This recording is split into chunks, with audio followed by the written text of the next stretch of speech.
but I can't hide. I won't go. I won't sleep. I can't breathe until you're resting here with me, and I won't leave. I can't hide. I cannot be until you're resting here with me. Oh, I am what I am. I do what I want, but I can't hide. No, I won't go. No, I won't sleep. No, I can't breathe until you're resting here with me, and I won't leave. I can't hide. I cannot be until you're resting here with me.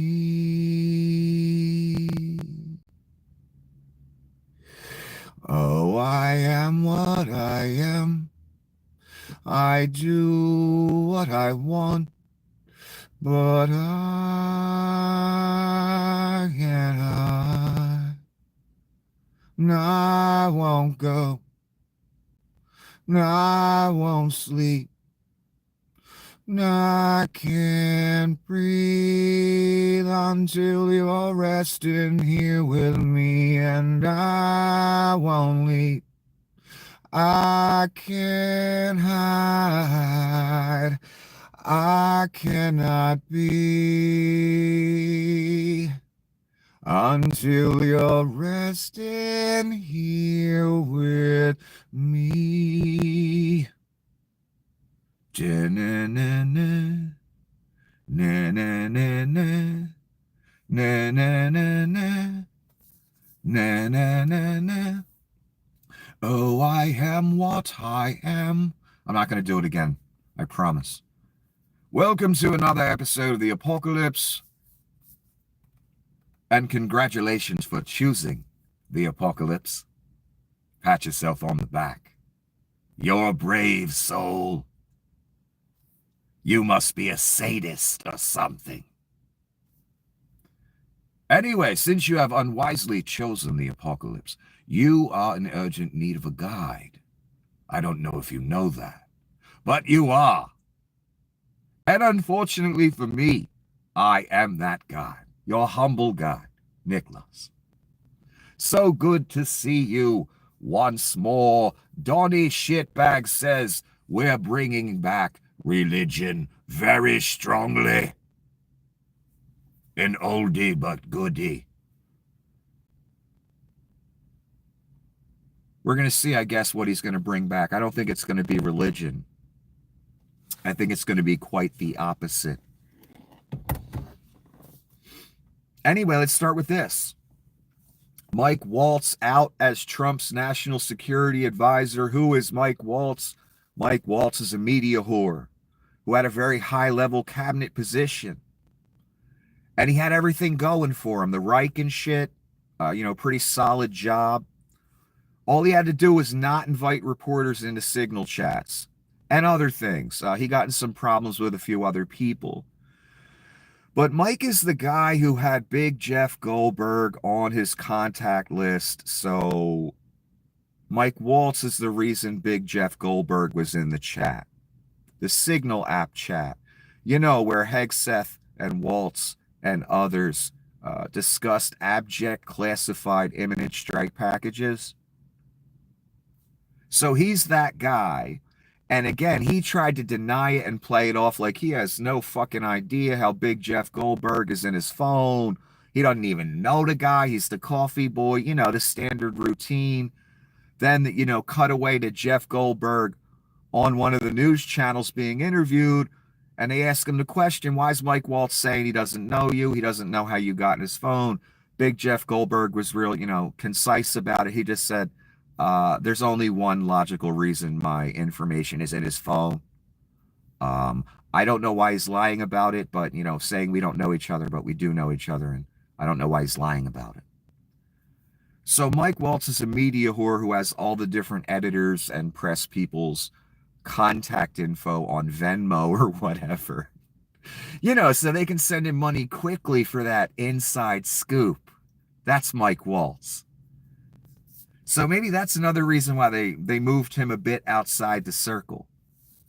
Because he has a tendency to run his mouth and invite reporters into classified chats. And, make Mr. Hegseth look pretty fucking stupid. But don't worry. Donnie likes him so much, he gave him another position as an ambassador to something. So, don't worry, Mike's not going to starve. He'll be just fine. I know you're really concerned about him. So we have basically our first cabinet position where Donnie said, fuck off. We saw this in his first term. I don't know if any of the original cabinet even made it through the 4 years. I don't remember. It was such a chaotic joke of an administration where anybody that remotely pissed Donnie off, just fire him, get somebody else more crooked. I need loyalty, damn it. I need sycophancy. What he's doing right now, what you see right now, those people that go around the circle at the table, Nutlick, Bondi, what's his name, Little Marco, JD, all, giving Caesar his tribute and adoration first, and then maybe, giving him an update on what cruelty they're dispensing on the masses, because that's what they're there for. So Mike was in the room. It sounds like Mike's not going to be in the room anymore, but he will still have a job. Mazda will stop manufacturing in the United States due to Trump's tariff. So there goes another car company. This is not the first one. I've read about 3 or 4 stories like this to you. Donnie and Nutlick are out there saying all the factories are coming back. Mazda's leaving. Plus like 3 or 4 others that I mentioned throughout the past few weeks. Yeah, this sounds like it's going great. And we've already had layoffs at different car manufacturers. Lines of certain models paused. We got no Chinese parts coming in. Oof, it's bad, man.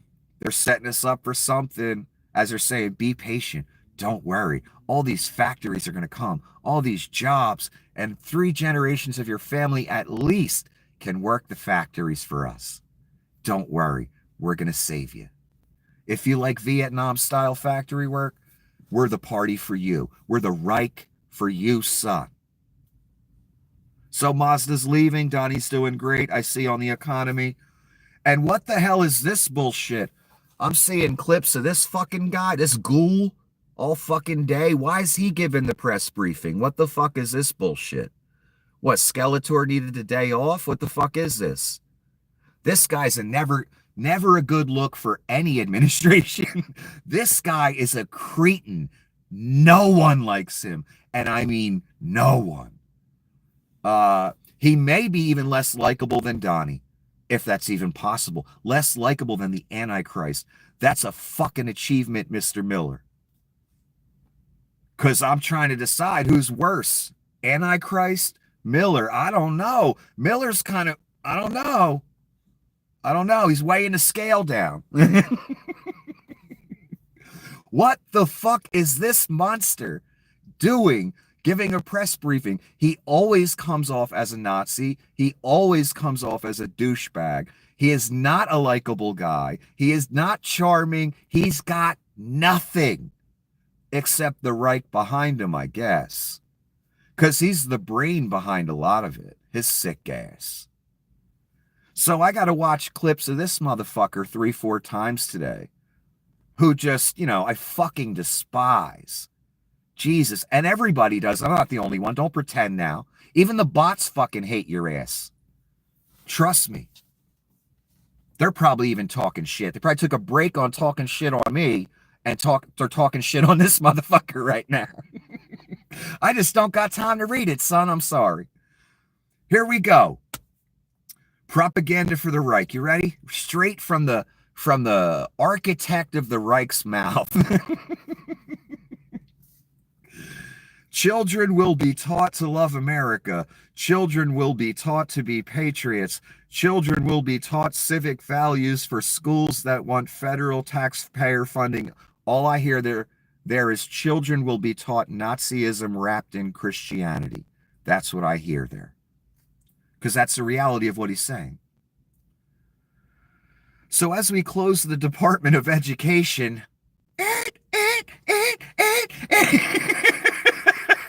that is horrifying. That fucking Nazi-ass Stephen Miller is standing there saying, as we close the Department of Education, we're going to indoctrinate your children.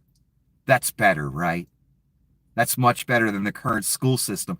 Straight propaganda from a Nazi Reich that would throw you in a camp as soon as look at you, son. That's what you're looking for the type of indoctrination you're looking for your children forever. Because they're never giving up power. You know that, right?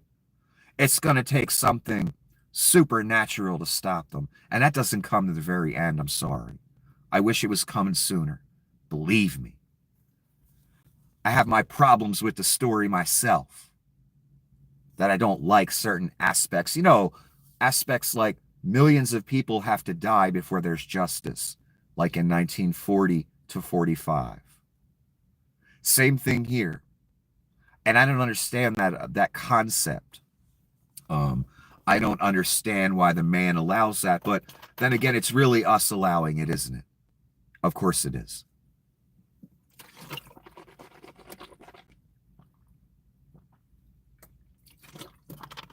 In other words, you had to choose the apocalypse, son, and you did.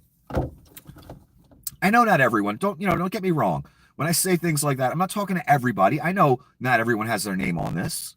I know that. But, I only got a certain amount of time. I can only be so clear. You know what I mean? So again, you want me to read this again? I think I should read this again. Children will be taught to love America. Children will be taught to be patriots. Children will be taught civic values for schools that want federal taxpayer funding. In other words, teach what the Reich wants you to teach or no money. So as we close the Department of Education and provide funding to states, we're going to make sure these funds are not being used to promote communist ideology. You know what the closest thing to communism I've ever seen in this country in my 50 years of existence? This. Stephen Miller and the Reich doing acts and routines that boil down to naught but Nazism. I've never seen anything like this. Except what I read in the history books about 1933 Germany to 1945. Communist. And the American mind looks at communism as evil fascism. That's what we equate to it, but that's wrong. Commune style living, I believe, would be a great idea. But we don't do that in any country in the world. Do you notice the people that run the countries have a lot more stuff than the average peasant does? If any country was truly communist, there would be no rich and no poor. Everybody would have what they need. All the businesses, profits would go to the good of the community. That's a true commune-style life for a country. It exists nowhere. There's a reason for that. It's because of who is in charge of this world. That's why it exists nowhere. It's just an ideology that we attribute to places like China, Russia, etc. When those places are really just fascist. They take a company if they want it. It's not for the good of the community. It's not communism. It's robbery by thugs. That's what it is. If it was for the good of the community, if the Russian people weren't poor as fuck and living destitute, most of them, and Vlad was doing that for some noble cause, seizing businesses, etc., there'd be an argument to be made for his process. But that's not what he's doing. If he takes a business's money, he uses that for himself, son. That is not communism. That is fascism. And it's a totalitarian ideology where you best not talk about the Reich in a negative way. We're going to come get you. You best not protest. We're going to come get you. I mean, just endless horrors. And everybody knows what to do and what not to do in these societies. China may be even worse. I don't know. China reminds me literally of the novel 1984. Like, they're way further into fascism than we are yet. We may become the worst, though. Worse than Russia, worse than China. I have a feeling. Hopefully that doesn't last too long. But again, what we have is Stephen Miller up here delivering just the most obvious, blatant, transparent propaganda as if this is real wisdom or real policy. No, it's a Reich talking about how they're going to indoctrinate your children. That's what it is. But I know those evil liberal teachers, they were just too horrible. I know. Wait till you see where this goes, son. You're going to wish for them good old days of the liberal teacher with the pink hair, blue hair, whatever the fuck. You're going to beg for that time to come back. You're going to wish for it. You're going to be nostalgic for it. When you see where this fuck is going to take you. Look at that fucking ghoul. You think you're like him? You think you're in that club he's in? You're fucking not. Trust me. And what he has planned for you and your children and this country is not good. It's going to be horrific, man. Listen to what he said. I mean, again, taught to love America, taught to be patriots, taught civic values. That's all bullshit vagary for Nazism. That's all it means. Whatever we want to teach them, the Reich. And if the state school doesn't do it, they get no money. So only Reich propaganda is taught, be it by AI, not AI, whatever. Because that's where it's going too. AI is going to replace all the teachers because then you don't have to worry about loyalty. And you can just dispense the Reich propaganda directly. You don't have to worry about a human being filtering it, putting their spin on it, adding decency to it or anything like that.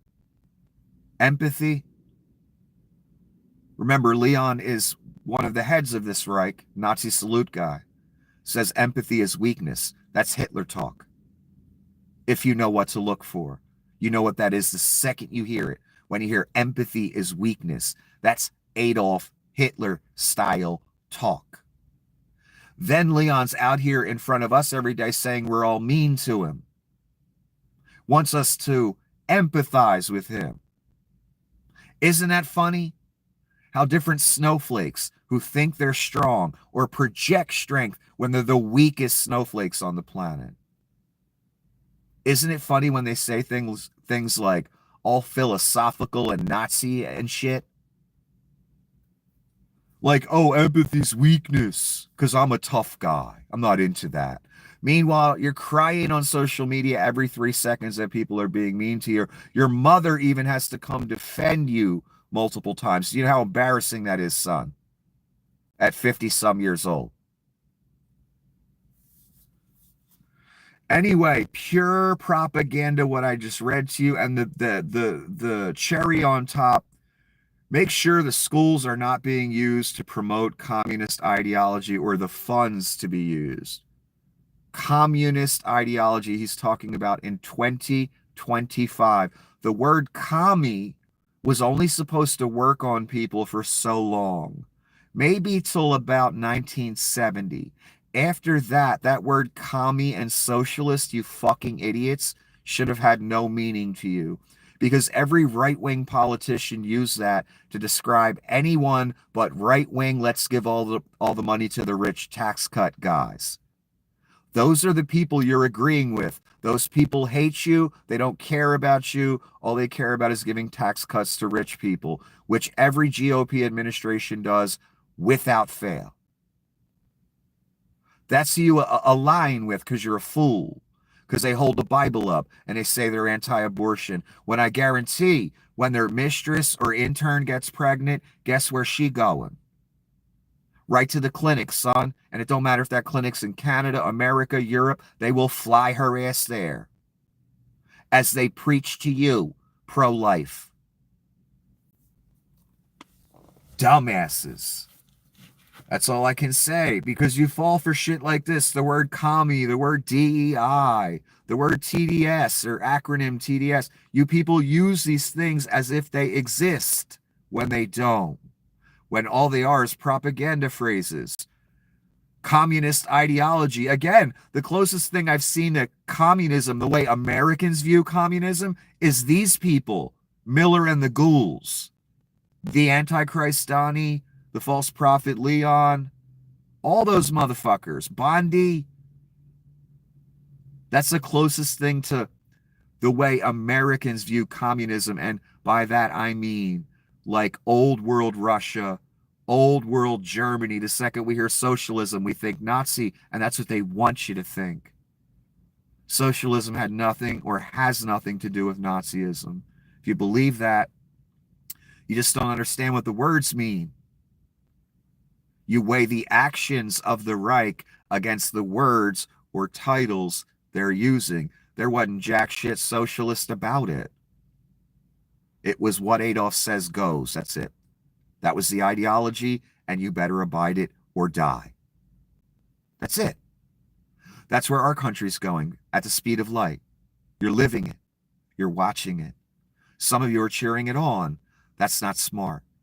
And what I just read you from Stephen here, the ghoul, pure Nazi-type propaganda. He even threw the word communist in. You know, for you real idiot rubes that still fall for that word.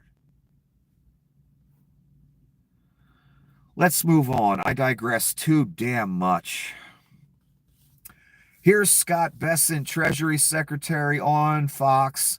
I'm told that in parts of Florida, gasoline is $1.93 a gallon, and that's an automatic tax cut for the American people. We're probably going to see a lot more car travel this summer, so I think things are in good shape. I think we're going to see less car travel because people are holding their money, and I can tell. Gas is not $1.93 in Florida. I'm here in Florida. There's no $1.93 nothing. Not even fucking close. That's a complete fabrication. And I think I even know what his intern Googled for him. It was something from 2020 that talked about gas being $1.93. I think his intern threw him some bad info there. But I said, oh, it was 2020, no big deal. I'll just say I did a search. And yeah, there's no $1.93 gas here. I'm sorry to break it to you. Don't rush down here to buy that cheap Florida gas, because it ain't $1.93. Not even close. So Bessent, we're at the point where they've asked us to be patient. They say they have deals within deals, but no deals. Now we're at the point where, oh, well, there's $1.93 gas down in Florida. That's a tax cut. We're saving you money. So don't worry about these tariffs and us ruining your business and everything you got going in the entire economy. Look, gas is $1.93. No, it's not. That's a complete lie. So there's no tax cut. And that's not a tax cut anyway. Amazing, amazing, amazing. That's not an automatic tax cut. That's just called cheap gas. That's all. Has nothing to do with taxes. Bessent's just grasping for straws, grabbing shit straight out his ass and flinging it against the wall and hoping it fucking sticks. These excuses, these answers to these economic questions on Fox or wherever, I mean, they're the most ridiculous, worthless, fabricated answers I've ever fucking seen. And people walk away like, okay, this is acceptable to you. Did you just hear what this man said? In the face of, I guarantee he was asked a question, why are treasuries down or whatever the fuck? Why is this red, sir? When are you going to fix this? This is what we pay you for. Cunt. This is the answer you get. Yeah, I'm told in parts of Florida, if you head on down there to the bayou or something, you can get some gas for $1.93. No, that's not true. That's a lie. It's completely fabricated. I'm here. There's no $1.93 gas, not even close. And then he goes into car travel. He says the $1.93 is a tax cut. No, that's cheap gas. What gas got to do with taxes, son? Just saying anything. So the rubes walk away. Okay, I got it. I got myself a tax cut. Shit. That's what Mr. Benson said. $1.90. What, honey? What is $1.93 gas in town now? Is that true? No, damn well that's not true. This is what you fucking put in power.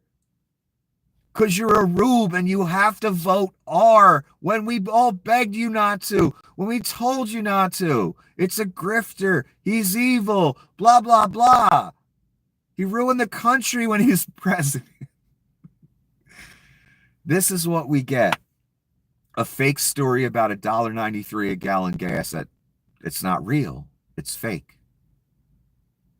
And that's a tax cut. He adds, again, I'm so astounded by this. He adds that that's a tax cut, he says.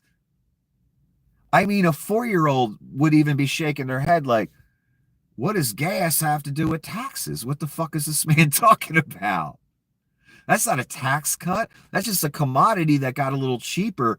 Praise Jesus if it actually happened, but I doubt I'll ever see $1.93 gas in my lifetime unless this recession gets so bad. Like COVID and other recessions we've had, gas does go down. Why? Because you ain't driving no more. You're holding your money. You're not traveling. Maybe your hours got cut at work. Maybe you got laid off. You know, the Dow, when it goes further and further down, that's more and more of you that lose your job. Everyone knows this. So, you know, the only way it's going to $1.93, that would indicate that economic circumstances in the world and in America are really bad. But that's not even true, so don't worry about it. Mike Waltz has left the chat. That's Tim Waltz making that joke. That's an A1 joke right there. You know you love it. Tim Waltz, the nicest governor in America, governor of Minnesota, I believe, if I'm remembering correctly, ran for vice president. Of course, I was thrilled when they picked him. I couldn't believe it. I'm like, they picked the nicest fucking governor, the one I like the most. And then they lose, of course. You don't want the nicest guy in America. You want Donnie Shitbags. The guy who shits his diaper. I'm serious. That's not a joke. The guy that wears lifts and a girdle and fucked up hair and orange face paint, leaves the house in orange face and knows nothing but the grift. That brilliant reporter, Mr. Moran from ABC, I believe it is, asked him what his thoughts on the Declaration of Independence were. Donnie Shitbags. He didn't even know what the fuck it was. That's sad, son. So Tim Waltz is talking shit on Mike Waltz, saying Mike Waltz has left the chat, and that would be the Signal app chat where Mike literally invited Big Jeff Goldberg, head editor from The Atlantic, into the chat so Mr. Goldberg could witness the imminent strike package that Mr. Hegseth uploaded to the chat as he was boasting about operational security being, you know, paramount. So Mike Waltz has left the chat by Tim Waltz. You know you love that joke. Don't even pretend you don't. This is Mike Waltz. Before. Look, you got the Donnie on the dinosaur flag and shit. You people are freaky, man. Different positions you put Donnie in. I don't even understand this one on the dinosaur. I don't even know how that's relevant to anything. But whatever. You people do what you do. So yeah, Donnie's on a dinosaur with a machine gun in one hand, a spear across his back, like, you know, lashed onto his back, and a pseudo-American flag in the background. That's what we've got here. The Rubes do know there wasn't machine gun back in dinosaur days. They do know that, right?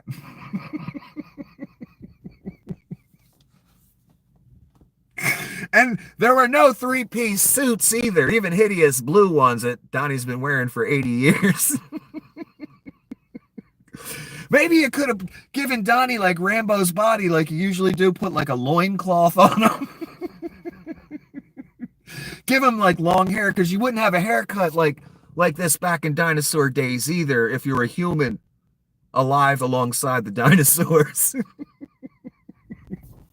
This is the most ridiculous bullshit I've ever seen. So this is Mike Waltz. That's the guy, the Signal app chat guy that invited Big Jeff Goldberg into the chat. That's before he got fired. In 2021, that was Mike Waltz with the Donnie flag on the dinosaur. Oh God. Yeah, here's Donnie. We're bringing back religion in our country, and we're bringing it back quickly and strongly. That's what Donnie said. That's what that looks like. So again, Donnie doing his act of savior of Christianity, protector of Judaism. It's all fake. He's the Antichrist, and he's going to turn on all of you.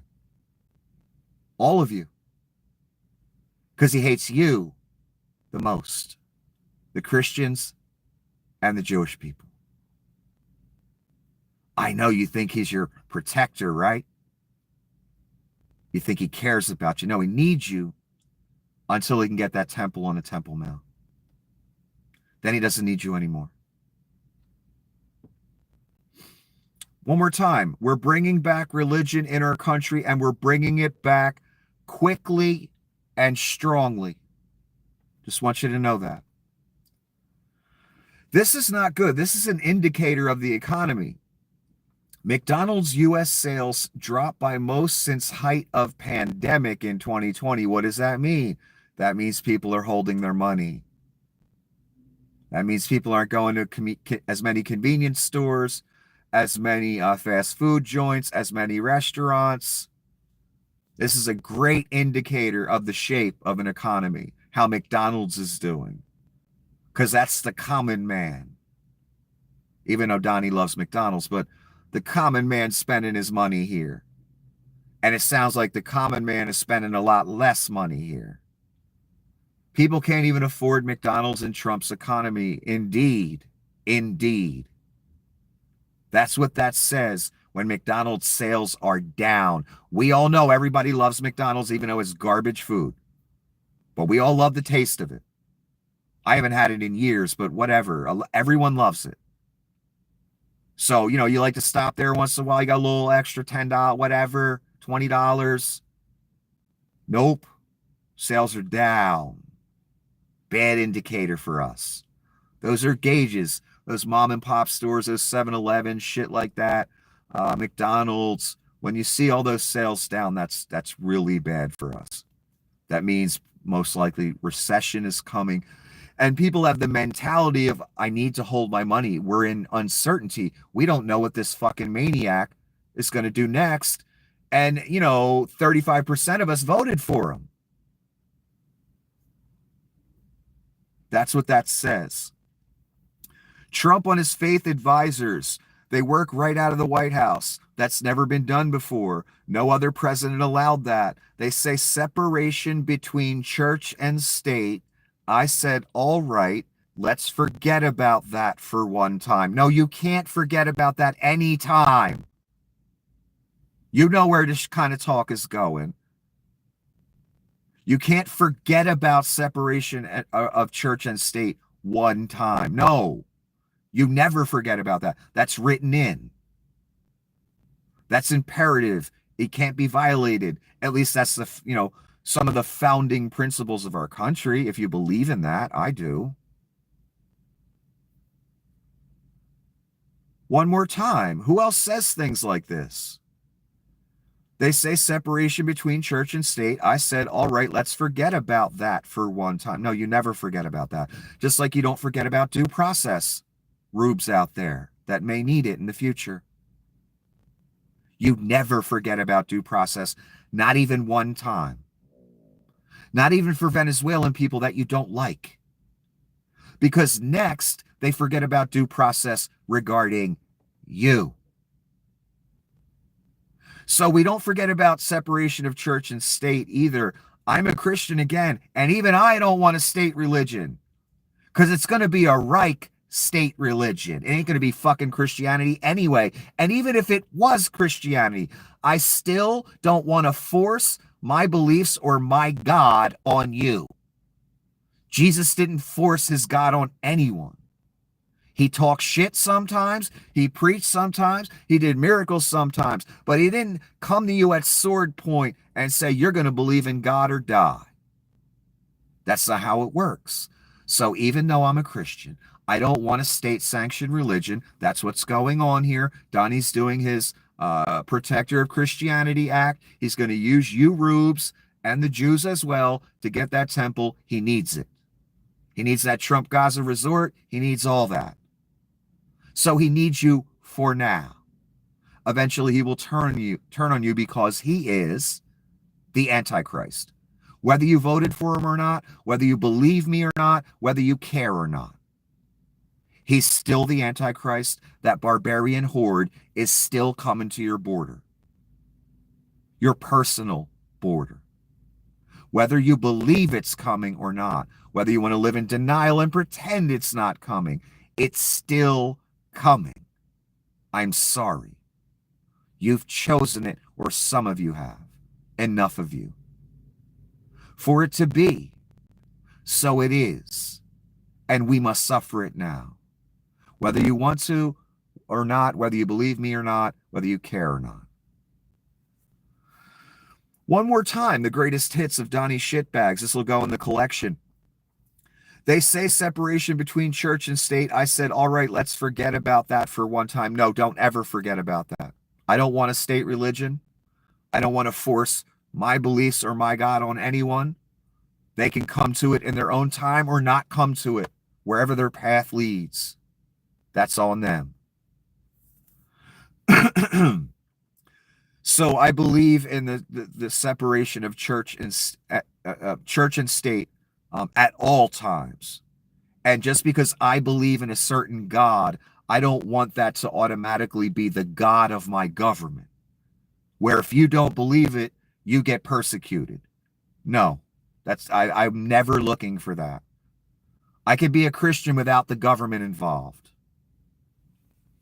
I don't need the government to force it on you.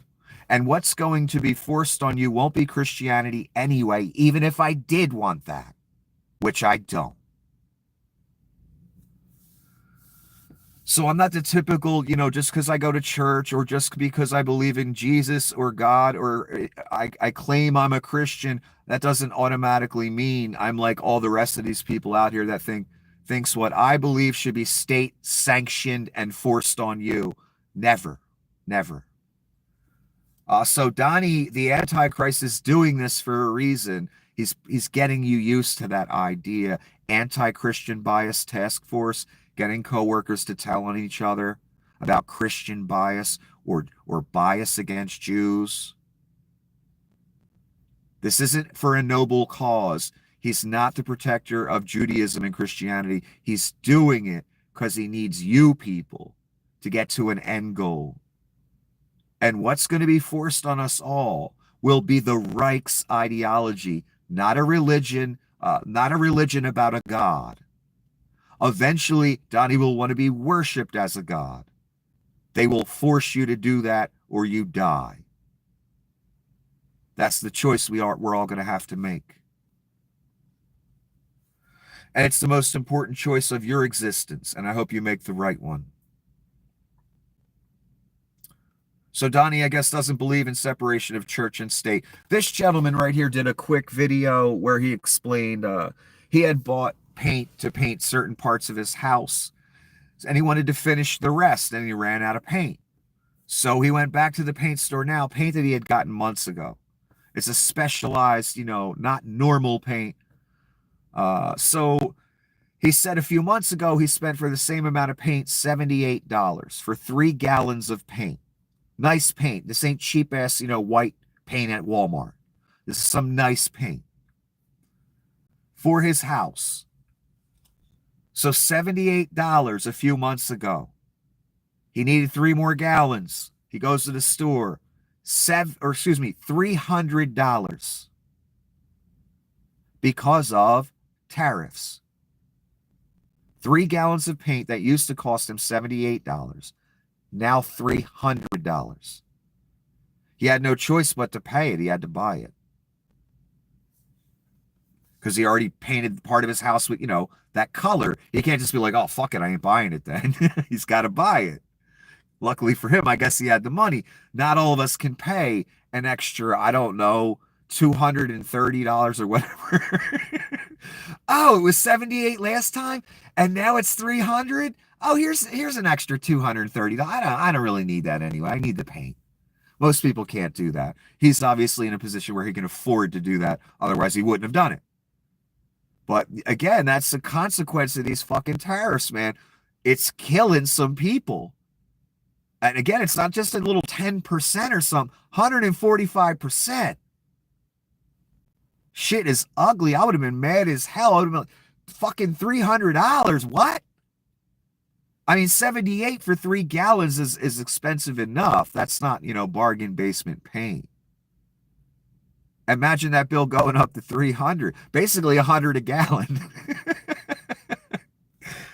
Oh, the Donnie Shitbags effect. It's the Donnie Shitbags effect. GM says tariffs will cost the company between $4 and $5 billion. Ford says they can't commit to not raising prices.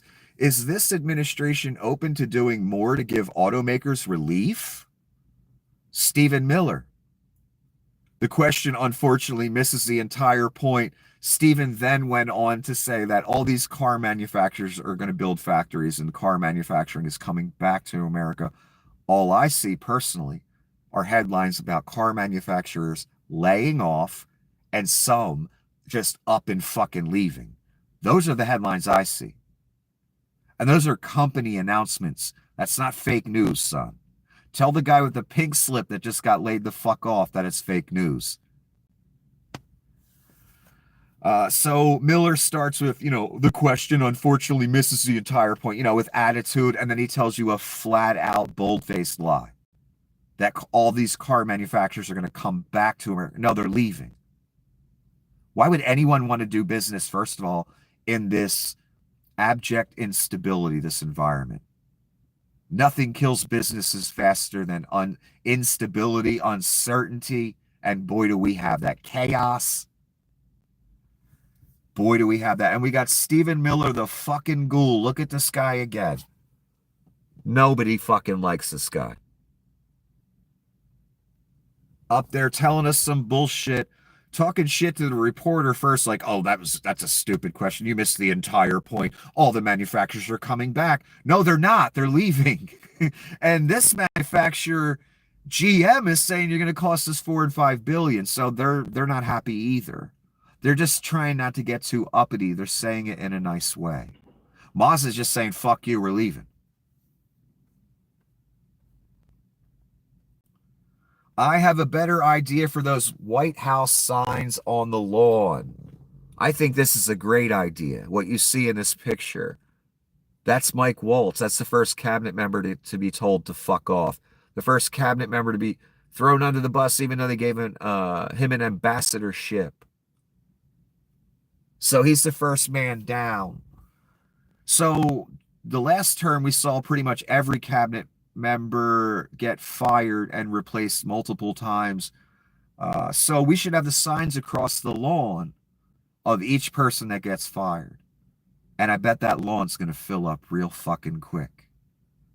That would be a better barometer for where we are.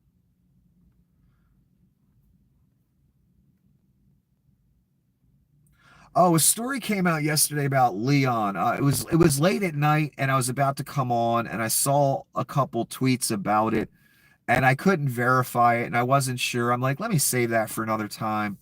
Let me not discuss it, because I can't really verify it right now. It was a story about, again, Tesla replacing the CEO. Well, the CEO is Leon. I saw 2 tweets about that. That word is Tesla's looking for a new CEO. Well, Leon saw that, I guess, last night and flipped the fuck out. Here's what he said. First of all, Tesla put out a statement. Let's read that. Earlier today, there was a media report erroneously claiming, I love when businesses use the word erroneous. I love it. It's so corporate-y and cunty. I love it. Claiming that the Tesla board had contacted recruitment firms to initiate a CEO search at the company. Leon getting kicked out of government. He getting kicked out of his company. I mean, this shit's piling up on the big fraud. But don't let it fool you. Leon's not getting kicked out of government. They're going to lay him low a little bit, and he's going to pretend. He ain't going fucking nowhere. He would never let go of this grift. I promise you, he will stay till you drag him out, kicking and screaming. Here's Leon. It is an extremely bad breach of ethics. That's in all caps. He's getting like Donnie now. That the Wall Street Journal would publish a deliberately false, that's in all caps, article and fail to include an unequivocal denial beforehand by the Tesla board of directors. The fact that the Wall Street Journal printed it tells me somebody leaked it to him, tells me it's real, tells me there's talk of getting rid of Leon. Otherwise, Leon would not have these 2 sentences in all caps right here. Deliberately false article, extremely bad breach of ethics. Did they take the story down? I don't know. Leon's one to talk about ethics as he cuts programs that feed starving third world people, and then he gets a contract for like $80 billion the next day. You know what I mean? That's Leon's existence, complete with Nazi salutes and everything in front of the whole fucking world. So his reaction to this kind of tells me that there may be some truth to it, because Leon's an abject fucking liar. Pretty much everything he says is a lie. So if he says it with such emphasis that it's not happening, it kind of makes me believe that maybe it is happening. And someone, made a little phone call to the press to say, yeah, we're looking for a new CEO, or maybe they wanted the press to print that to get Leon to pay attention. That's possible as well. But again, I'm not trying to give you false hope. Leon is not leaving government. He's not going anywhere. You just won't see him on camera as much. Believe me, he's integral to this whole thing they're doing, this plan, this Reich, this open borders, Greenland to South America, the top portion. He's integral. He's part of it. He's not going anywhere until the end. I'm sorry to, I don't know, break up happy time over that, because I see a lot of people online talking shit, and I agree with the sentiment that, it would be a good thing if Leon fucked off and went off into the sunset and we never heard from him or saw him again. It'd be great. But that's not reality. Leon and Donnie have been waiting for this moment their whole lives. They got the just ultimate grift, and they got their hands wrapped all the way around it. They're not going anywhere, I'm sorry. Not until the end. Not until the man comes around. Unfortunately, unless, some miracle I don't see. I'm not God. Maybe some miracle will happen that I don't know about, that I have not foreseen. And we'll be saved from this somehow.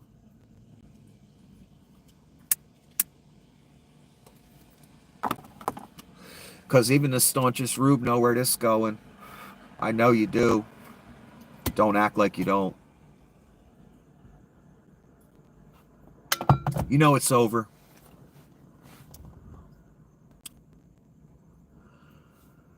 Trump is at a National Day of Prayer event.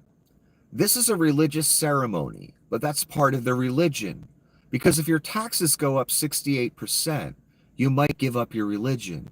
You might have no choice. You'll be working too hard. I don't even know what to say about that. I do notice to Donnie, religion is nothing. He actually despises it, except for his daddy. He does worship him in many ways. But other religions, he despises them. So just the way he's so blasé says that people would give up their religion that easily, because it's nothing to him. That's kind of an indicator into his psyche.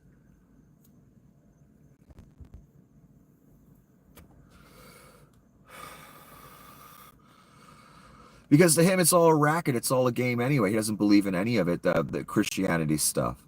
Not a bit of it. He's got a different master. This is Ted Lieu saying, Waltz is out, Hegseth, you're next. I noticed Ted Lieu is getting very serious lately, and I like it. Because that's what this era requires. Congressman Ted Lieu.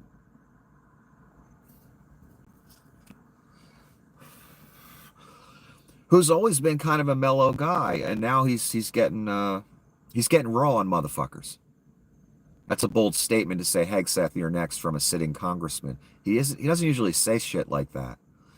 I think a lot of people in Congress are really pissed at the abject incompetence. And they know people deserve to be fired for certain things that happened. And they're not doing it. But I'm loving Ted Lieu lately. He's I always liked him, but I notice he's getting a little more serious about things. I guess he's understanding where all this is going. This is Trump on imams, Muslims, I think. I said, do you want to die? They said, we don't want to die. I said, what about the 38 virgins? They said, that's nonsense. We don't know anything about it. And we won the state of Michigan. I guess he's talking about the imams in Michigan. The Muslim community. He hung out with a few of them one day. And that was what the conversation was like. You want to hear it again? I said, do you want to die? They said, we don't want to die. I said, what about the 38 virgins? They said, that's nonsense. We don't know anything about it. And we won the state of Michigan.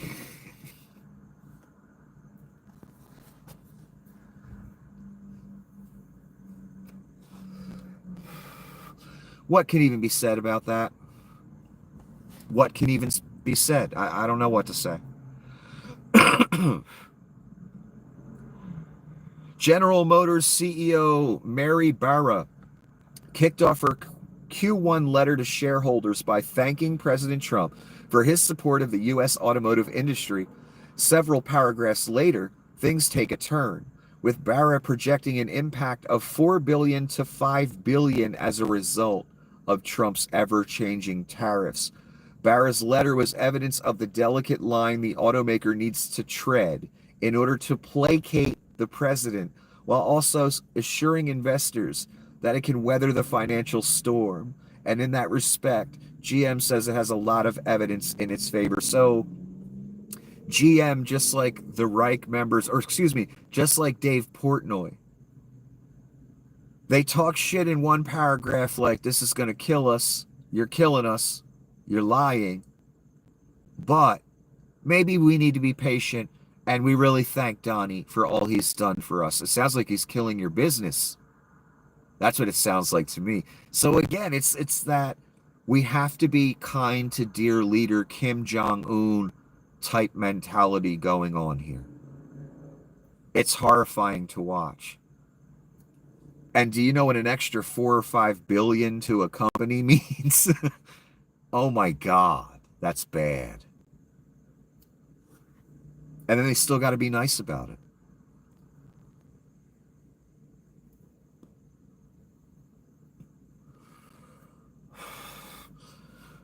This story yesterday, too, I looked at it, but I didn't talk about it. Wildfires rage near Jerusalem, major road closed, communities evacuated, and the fire looked kind of nasty. And it looked very uniform as well. And when I first looked at the fire, I thought to myself, that's got to be arson. It's just like this perfect line of fire. And they eventually arrested some people. But anyway, wildfires raged on the outskirts of Jerusalem on Wednesday, forcing the evacuation of communities and the closure of a main highway as Israel appealed for international assistance to help fight the blaze. Footage shows the fires burning along the main Route 1 Jerusalem to Tel Aviv highway and people abandoning cars and running away from the flames as thick smoke billowed over the surrounding hilltops. And the picture is kind of nasty. I do have one picture of it further on in my little presentation here. We'll get to it. But these are the people that, this is what happened afterwards. Police surprised by Netanyahu's claim of 18 arrests related to fires across Israel. The cause of extensive fires, which have caused widespread damage to the Jerusalem Hills area, remains unclear, Jerusalem Post. So there's actually been some arrests for arson, I would assume. This is Donnie again with Terry Moran was his name, my new hero, I think. I guess this was part of that interview 2 days ago or yesterday. When I heard the question, I was like, Donnie doesn't know jack shit about the Declaration of Independence. He knows nothing but the grift. That's what his mind is on 24 hours a day. How do I get more worship and adoration from people? How do I get more control of them? And how do I make grift more of their money? That's what Donnie thinks about. That's what he practices. That's his religion. He doesn't give a fuck about the Constitution or the Declaration of Independence. He doesn't even know what they are, or what they say, or what they represent. Watch the expression on the interviewer's face when Trump doesn't know what the Declaration of Independence is. Don't migrants who apply for a citizenship have to know what the Declaration of Independence is? Why doesn't the President of the United States? No. And he talked about how beautiful it is and a beautiful document. And I can't remember if I have the quote here. But the answer, again, it was vague. It was vagary from a con man who managed to weasel his way into being in charge of a few businesses. It's that bullshit kind of talk when you know nothing about the subject. You have no idea what you're being asked. And you just kind of bullshit your way through an answer for 30 seconds. That's totally irrelevant, totally vague, and reveals that you know nothing about the subject. Anyway, let's continue. And again, he's president of the United States, convicted felon, doesn't even know what the fucking Declaration of Independence is, what it represents, what it stands for, what it meant at the time, just doesn't even care, doesn't know, because 24 hours, all he has on his mind is the grift. Reporters with Stephen Miller again. Oh my God. The U.S. Chamber of Commerce says tariff relief is necessary in order to save small businesses and stave off a recession. Is the administration considering small business tariff relief? Miller, the relief for small businesses is going to come in the form of the largest tax cut in history. No, that's for rich people. That's not for small businesses. That's not for poor people. And it's not going to offset that tax savings he's talking about. That is not going to offset 145% tariffs, son. I'm sorry. The added cost of Donnie grifting will far offset any tax savings, even to the richest motherfucker. Because your business is going to be all fucked up because of Chinese tariffs or whatever grift Donnie's pulling. He's getting ready to tariff pharmaceuticals as well. So Miller's just bullshitting. The rich will get their customary GOP tax cut that they always get, and that will help none of us. That will just go in their portfolio, stock buybacks, all the bullshit. We won't see a penny of that. We'll get nothing. And then you'll have to offset the poor and the rich, offset the 145% tariffs for China, or find another trading partner. Good luck with that. That's so the tax savings, again, one more time, will be completely offset and made worthless by what he's going to cost businesses. Again, 4 to 5 billion GM says Donnie's going to cost him. That's a lot of money, son. For years, Apple has charged an exorbitant tax on Americans who use its App Store while thwarting developers who want to offer lower cost options. Apple continued these tactics even after being ordered by a judge to stop. Yesterday's decision is a long-awaited win for innovators, consumers, and the rule of law. Congratulations to everyone who helped ensure fair competition would prevail. Again, this reminds me of Google. Google got busted for monopolistic practices. They got adjudicated a criminal for it. Apple, it sounds like they're doing some similar things. They're stifling competition, monopolistic practices. It doesn't sound good, and it sounds just like Google. Fascinating, isn't it? All these companies that judge us and tell us what we can and can't say, can and can't do, depending on how many ads we buy or if we have Russian money. They're the ones getting adjudicated criminals in court for monopolistic behavior and other things. Fascinating. This is a random coyote drinking water on a roof, on a skylight. Check them out. Bad coyote. Bad. There's a whole video. I posted it earlier. Little 15-second video of the bad coyote drinking water on a skylight. I just thought it was interesting. Ontario measles outbreak accelerating, over 1,240 cases reported, 223 added in 1 week. Worst hit Southwestern Public Health, 429. Grand Erie, 183. Huron, Perth, 142. ICU admissions rising. Public health warning. Community transmission expanding fast. That doesn't sound good. The measles numbers all around the world, and it's pretty much everywhere now, keep going up. They aren't going down. That worries me. That really worries me. This is Noel Casler, the guy who used to work with Donnie on The Apprentice. Noel Casler has worked with various stars on various shows, and he got to work very closely with Donnie, and he's the one that broke the story about Donnie that he wears diapers. It was kind of obvious by the way his suits fit, but whatever. We got confirmation by a guy that was in the room and knows about it and has smelled the smells and heard the noises.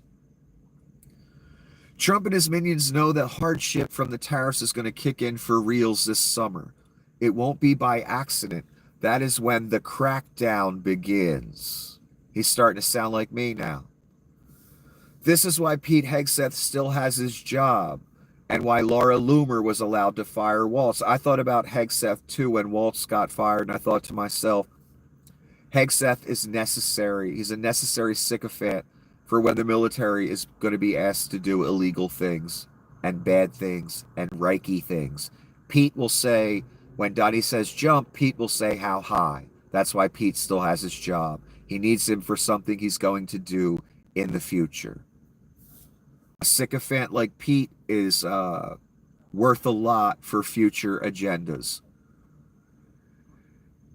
It won't be by accident. That's when the crackdown begins. This is why Pete Hegseth still has his job and why Laura Loomer was allowed to fire Waltz. He needs the cyber kooks to spread the disinfo. He needs the greasy drunk to unleash the military. It is also why they are ramping up the exposure of new media directly from the White House. He wants MAGA base to trust only Trump-approved content. Also, why is he attacking mainstream media relentlessly? Thankfully, the world will be watching. Bear witness. No, it's going to be horrible, and Noel's right at everything he just said there, Noel Casler. I agree, and he's starting to sound more and more like me. That this is going to go full Reich. I think he sees that. And great commentary by Noel. Noel is an excellent writer. Zuckerberg explaining how Meta is creating personalized AI friends to supplement your real ones. The average American has 3 friends, but has demand for 15. That's a quote, that last part. So that's what Mr. Zuckerberg thinks. Or that's what Mr. Zuckerberg wants you to think because it makes him money for some future endeavor regarding AI. So Mr. Zuckerberg, because I guess he probably had no friends. I watched the movie. He didn't seem like he had any friends. He fucked over the group of guys that came up with the idea for Facebook. He just stole their idea. He's a guy who knew how to code, and he stole their idea and pretended he was working with them when he intended to steal the idea from the beginning. He had to pay these guys off. They were friends of his or acquaintances of his at his college. They came up with the complete idea. He just knew how to code. And he stole their idea, had to pay them off after a court hearing once Facebook, took off. And he should have had to pay them a lot more, in my opinion. That's what the movie showed. That tells me what kind of guy Mr. Zuckerberg is. The guy who throws me off of Facebook. He's the kind of guy that steals ideas and becomes a billionaire off it, not because he's a genius, not because he's wise, not because he came up with his own good idea, because he stole someone else's idea. So Mr. Zuckerberg, I imagine, didn't have many friends, was probably a social kind of pariah, almost nerd type person, like Leon was.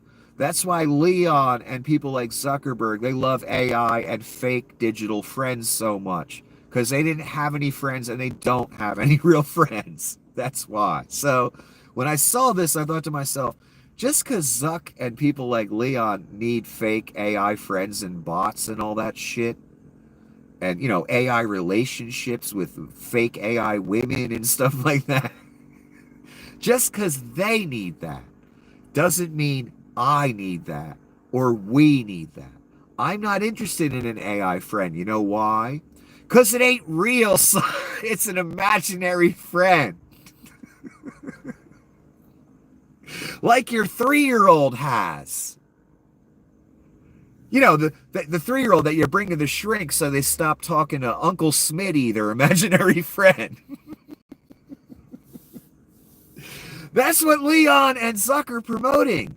Fake friends, AI girlfriends. Why? Because they couldn't get friends or girlfriends when they were young nerds without billions of dollars. The only reason people want to be around them is because they represent billions of dollars. So to them, this is an interesting idea, and they also represent something else. A whole community of nerds just like them that could never get a date. We're not popular guys. And I'm not judging you people. I'm just saying that's what you are. Let's be honest. That's what he was. That's what Leon was.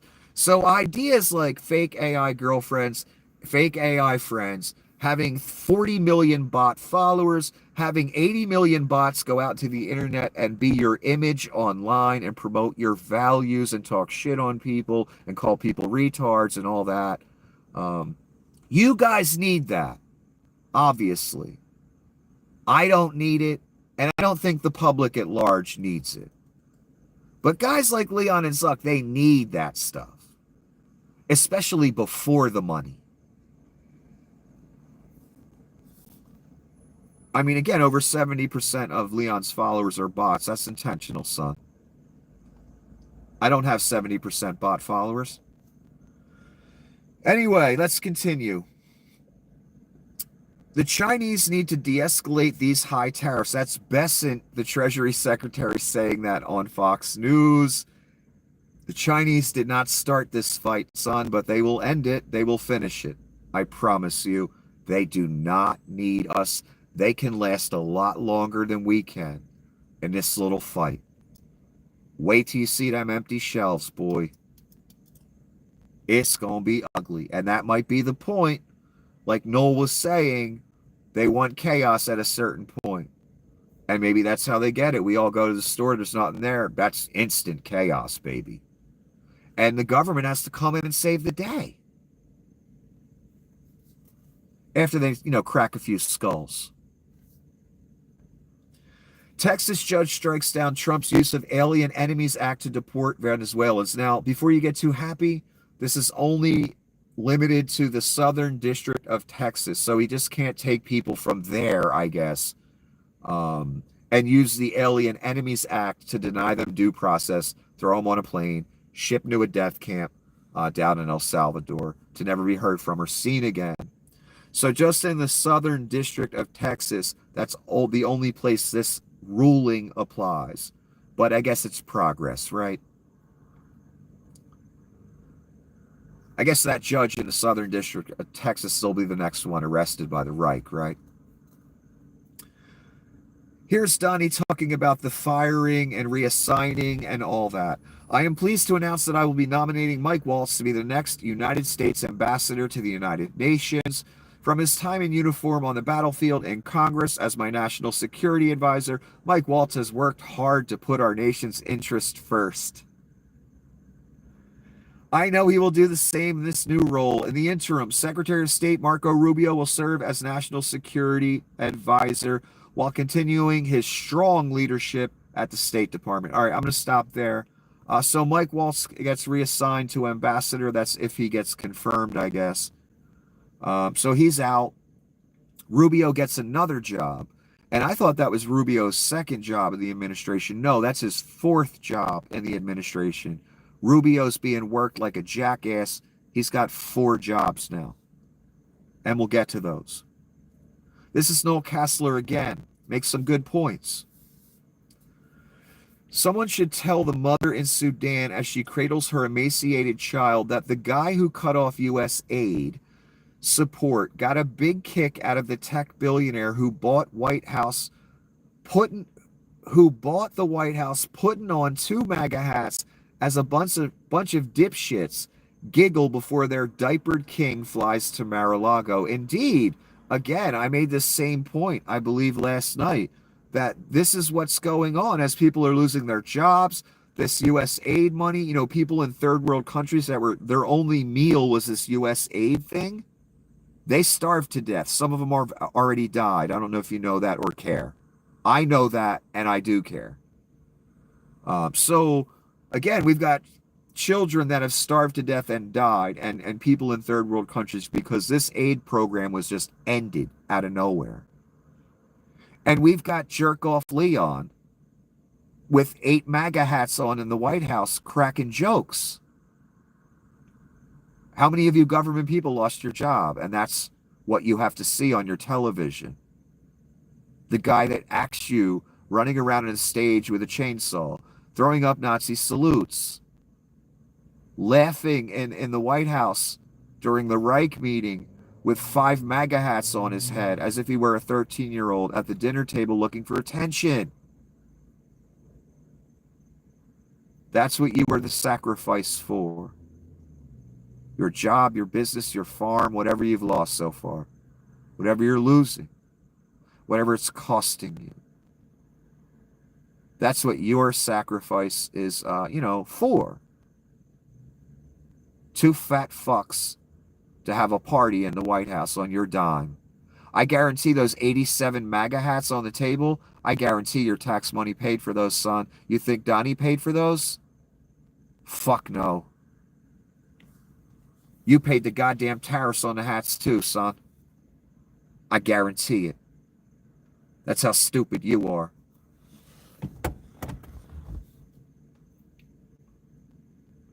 I believe Marco Rubio, or Little Marco, is now Secretary of State, National Security Advisor, acting U.S. aid administrator, acting archivist. So Little Marco has 4 jobs now.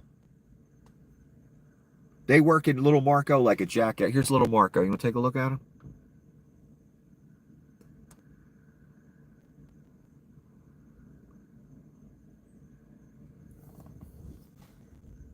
Little Marco. 4 jobs. Senator Rand Paul, after meeting with Trump's trade rep, it reminded me of a meeting on industrial policy in the Soviet Union, where you have to be nice to the czar, because if you're nice to the czar, they'll bequeath upon you exceptions to the iron fist. That's exactly what we've got going. And it took balls for Rand to say that, because the GOP ain't supposed to say things like that. So Rand must be real pissed about these tariffs. It's fucking Rand's groove up. big time. He's talking open, abject shit on the Reich and comparing it to the Soviet Union. I compare it to North Korea. Rand's spot on here. I don't even like Rand Paul. Again, that's how you know it's the apocalypse. I'm agreeing with Rand Paul. But me and Rand Paul don't come from with the same intentions. Rand's representing money, his money, and there's certain donors that own him. So that's what he's mad about. I'm mad about the destruction of my country. So a con man can get rich and try and be worshipped as a god on this planet. That's what Rand's talking about here. You have to show some adoration to Caesar during the meeting to get what you want. If you don't get it. Again, we watched the cabinet Reich meetings, the round table. We watched them all kiss his ass. We watched them all do this performance. We watch Miss Bondi, as she's reading her script, look over to the press and media. Donald saved 256 million lives.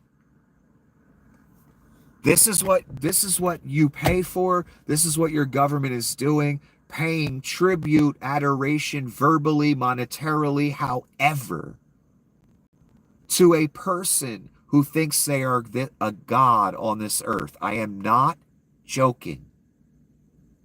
Does any of this look normal to you? Rand Paul's even telling you about it. What's this Soviet Union style bullshit where we express our adoration for dear leader or we don't get what we want?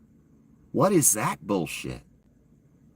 You didn't have to do that for Crazy Joe. Did you notice that? Crazy Joe didn't have, round tables, Reich meetings in the morning where, they say how great and wonderful he is. Did you notice Crazy Joe didn't need that nor want that? He just wanted to do the job for you. And he cared about all of you. Be ye rube, non-rube, or what? True believer in this country, Joe Biden. And you didn't have to kiss his ass to get help. If you were Kansas, Arkansas, a red-ass state that hates Joe Biden's guts and would like to actually murder him, I'm sure, pretty much all of you. That's the difference between us and you, that mentality. If you had a natural disaster, Joe be on it in 3 seconds and he'd give you the money. You wouldn't have to beg. You wouldn't have to kiss his ass. There would be no extortion deal. Nothing. When Donnie's own people call him up from Kentucky and from Arkansas, the two governors, when they call him up, his own deep red-ass people call up, he tells them to go fuck themselves. You get nothing. That's the difference between the men, the difference between the movements. One movement is replete with lust for murder of other people and lying. The other movement is the Joe Biden thing that you witnessed was, I'm president for everybody, whether you voted for me or not, whether you like me or not, whether you want to murder me because you're some right-wing rube that's into that. I'm still going to do for you. That was Joe. That's a type of man that is above other men, morally. Most men hold petty grievances and biases. Joe wasn't like that. If you were in Arkansas and you had a natural disaster, Joe gave you the money. He didn't give a fuck whether you voted for him. That's a president's son. That's how a president's supposed to act. Not like a petty 3-year-old. You didn't vote for me, fuck you. And Donnie's at the point where he's the antichristo now. And even if you did vote for him, even if you worked for him as press secretary like Sarah Sanders, even though if you're a staunch, lying-ass loyalist, Donnie still tells you to go fuck yourself. Isn't that amazing? That's the difference between the two animals, Joe Biden and Donald Shitbags. The stark, obvious, crystal clear difference. And it's undeniable. You gonna tell me he didn't just tell Sarah Sanders and Bashir of Kentucky to go fuck themselves? Because he did. And they his people. Amazing. So Rand's spot on here. Yeah, you got some Soviet Union, you've got some Caesar type shit, you've got some Kim Jong-un, North Korean type shit, that you must express adoration for dear leader or you do not get what you want. In other words, you must worship dear leader or you do not get what you want. Current situation in Tisra Valley, Israel. Now, this was from yesterday, and it's just a quick picture, and it was a little video. Look at that. It's a clear line of fire. You know, it looked very arsony to me when I saw it, and it was pretty bad. So I wasn't surprised when I saw arrests. The U.S. Department of Education is now pushing Christian propaganda and promoting evangelist Franklin Graham. Don't ever promote any evangelist via the government, because most of them are crooked as hell if they're an evangelist. And this is the U.S. Department of Education's account. See a little blue check.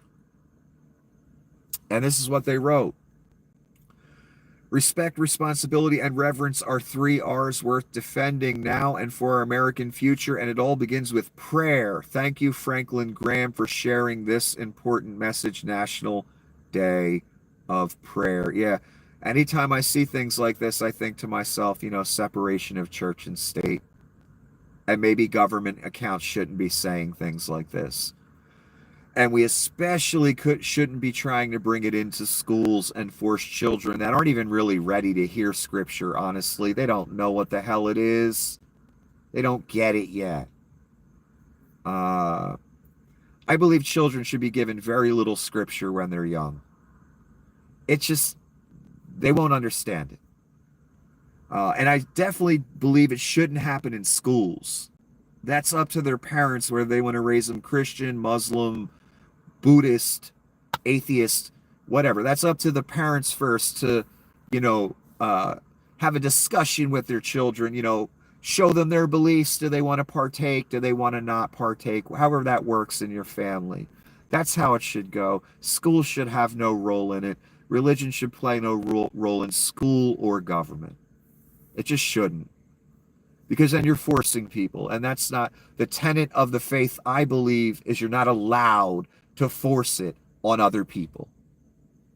Because the greatest teacher of the faith, I believe, never forced it on anyone. He made it a point not to. So I can't sit here and advocate for the U.S. government to force it on you, can I? I can't. And plus, it says it in our founding document. I take that founding document very seriously. The good ideas in it, not the slavery part. That was a horrible idea. That shouldn't have been in there in the first place. It shouldn't even have been a thing. But I wasn't alive back then, so they were. So I don't like these government messages about religion or promotion of certain pastors and stuff like that. It should just be separate from government. And it definitely shouldn't be brought into schools. That's a big mistake. Xbox are raising their prices for consoles, headsets, and controllers in the U.S. as a result of Trump's tariffs. Xbox Series X, $599. That's plus $100. Xbox Series S, $379. That's plus $80.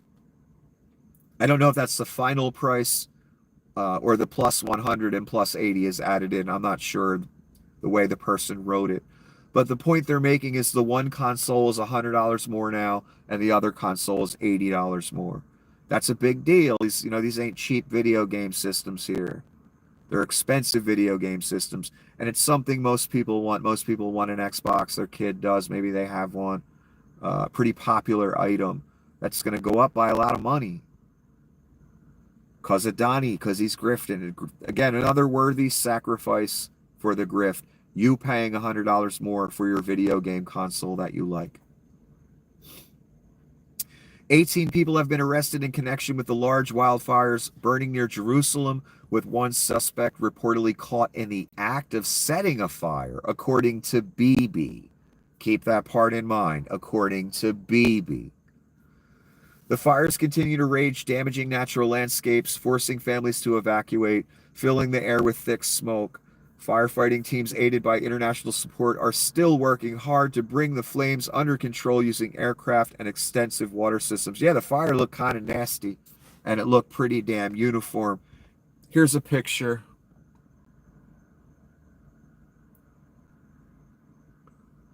That looked like a nasty fire, boy.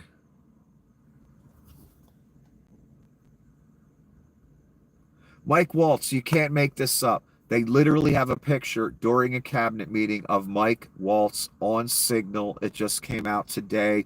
You can see the names on his screen. He's got J.D. Vance. You can see the message. I have confirmation for my counterpart. It's turned off. He is going to be here. That's the message under the name J.D. Vance. I don't know if that's Mike's message or J.D.'s message. Then you can see other names here. Gabbard. I can't read that one. Witkoff. I can't read. There's another name there.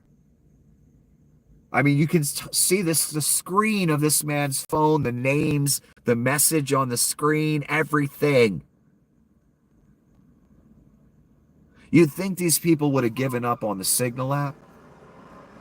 You really would. After what happened, you thinking that they'd all say, you know what? Maybe we should use a different app or just something else. This probably isn't a good idea for us to keep being seen on this fucking app. I mean, hey, they only released imminent strike packages and Pete allowed his wife and grandma and the family dog and his kids to all sit in on the Signal chat and learn some classified information. You know, they got to see a strike package. Big Jeff Goldberg got to see a strike package. And this motherfucker in the cabinet meeting on Signal with the couch fucker, with Gabbard. Unbelievable. Unbelievable. Photos show Mike Waltz literally checking Signal during the cabinet meeting via Reuters. This is a real picture. This isn't Photoshop. This isn't a joke. This is real. Full screen of his phone. A newspaper, again, got a picture. This could be very valuable to certain people. Who knows what could have been on this screen? Whose name? What message? They got everything that's on the screen. If a newspaper can do that, there's a lot of other cameras in the room. Again, so now the Russians know all we got to do is get, a few snapshots from the press or whatever. We can see everyone's phone screen while they're on Signal. That's how stupid these fucks are. I mean, my God, after everything that's happened with this man, we get a picture of the face of his phone with names, a message, everything. Unbelievable. The spies, the Russian spies, all the different spies from the different countries, they all over these motherfuckers. This is our big chance. We're going to get all the secrets. Trump shares surreal courtroom sketch of him sitting next to Jesus. Let me light a cigarette for this one. That sketch was in October 3rd, 2023. Someone posted it again today. I have a feeling Donnie reposted it again recently. I could be wrong. So he posts this picture of himself. This is something I missed in 2023, and someone just posted this today. True Social. Donnie in the, persecution box with Jesus. What they're trying to suggest with this, I guess when Donnie was going through some of his cases, they're suggesting Donnie's being persecuted as Jesus was being persecuted. They're equating Donald Trump to Jesus Christ, and Donnie reposted this on True Social, so that's what he was thinking back then. So now you get a window into his psyche again. I keep telling you about this person. Thinks he's a god and will want you to worship him. There's the proof right there. I'm serious. There's the proof right there. This is a straight window into this man's psyche back in 2023. He viewed himself as Jesus Christ being persecuted the same way as Jesus Christ. Again, remember the difference between the two men, Rubes. Let's talk reality for a moment. Jesus healed the sick, fed the poor for free, cast out demons, preached love and the gospel and acceptance, preached forgiveness. Donnie is a lifelong grifter, working with the Russian mob, adjudicated rapist, adjudicated fraud, adjudicated defamer, convicted felon, tried to overthrow the government, stole 3,000 classified documents. That's a short list. That's the difference between the two men. And here's the other difference. One is worthy of worship, one is not. That's the real difference, isn't it? One led the perfect sinless existence. The other one has lived an existence of nothing but sin. Literally.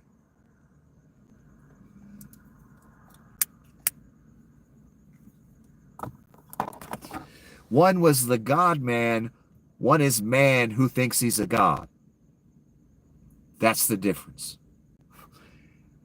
One is Christ. One is the Antichrist. Literally! That's the difference. That's what you have your name on as you talk Jesus, as the name Jesus passes through your lips. What you're really preaching is the Antichrist, if you have your name on it. Literally. Here's Donnie Pope, if he were to be Pope. Trump declares himself new Pope. No one knows more about poping than me. Donnie Pope. He said he wanted to be Pope.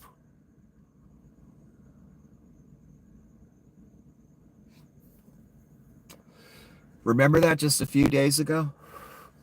Reporter said, what do you think about the next Pope? Oh, Pope? Oh, I'd like to be Pope. I'm the first name that comes to mind. Spoken like a true, or the true Antichrist. No other human would say it.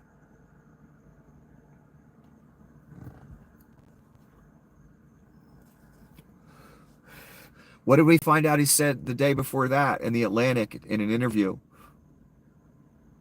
This time, the second time, I run the country and the world. Right out his own mouth. So yeah, he's going to ask you to worship him. He's asking a lot of people to do it right now. Yes, he was serious when he said, I'd like to be Pope. And he wanted you to agree with it. And that he was the first person to come to mind as the next Pope. Of course, that's Donnie, the ultimate narcissist, the ultimate liar, the ultimate criminal, the Antichrist. What other thing would say that? When you ask the U.S. president who should be the next Pope, and the U.S. president says, me. Again, I thought it would be hard to point out his Antichrist characteristics. They'd hide it a little bit. Nope. Nope. They don't hide it at all. They do a circle jerk every morning where they praise dear leader, and then they report on the cruelty they're putting forth, like, I sign death warrants. Do you even hear what's going on, son?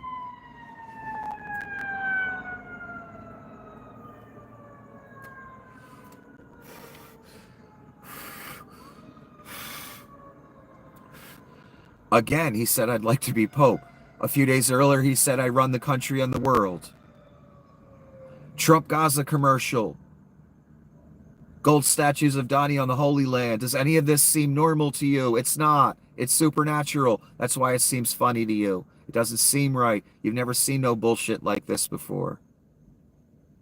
There's a reason for that. And the reason is it's supernatural.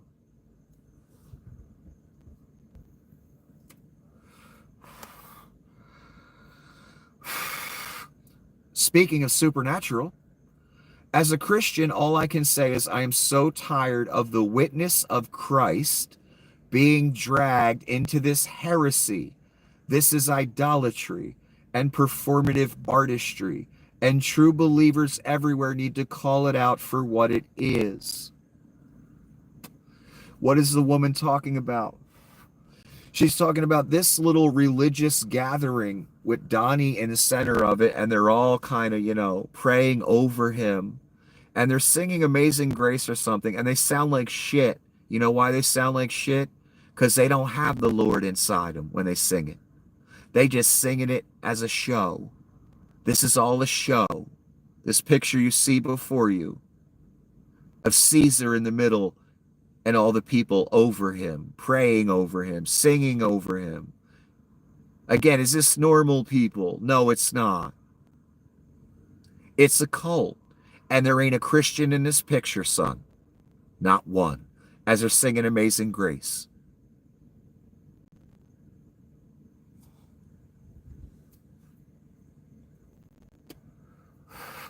I'm noticing a lot of pictures like this with Donnie. They're praying over him. They're doing these things over him. We got these dramatic pictures as if he's a king, as if he's Caesar.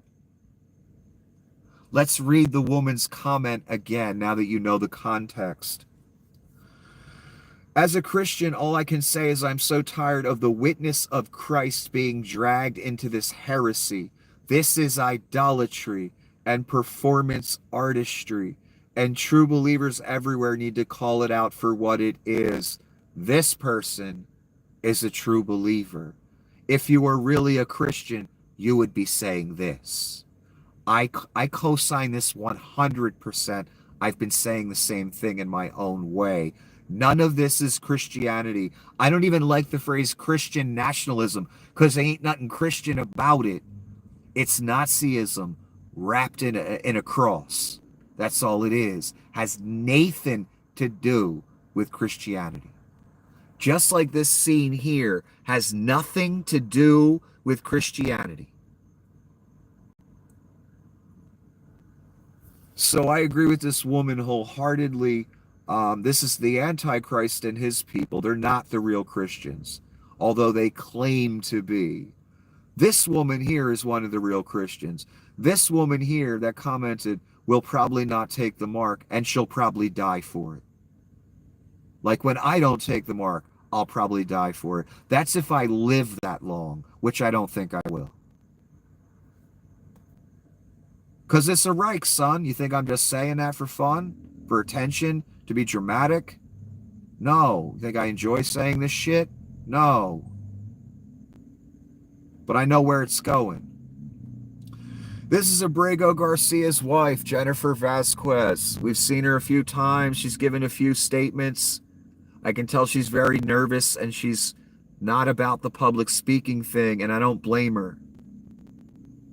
And she's going through a rough time. More than rough.